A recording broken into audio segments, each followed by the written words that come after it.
Kung pagpipilian ka, buhay o kamatayan, siyempre alam na buhay. Life and death is a choice. Hi, this is Elias Altiban Jr. Welcome to Rimagad's Practical Message. Day 2. Pag-usapan natin ngayon ang buhay at kamatayan.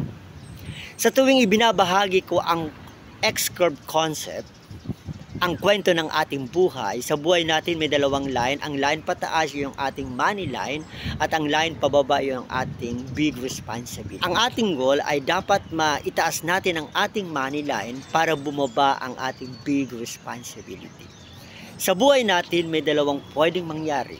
Number 1, paano kung kunin ang buhay natin ng maaga ni Lord? May problema ba? Who will take care of our family?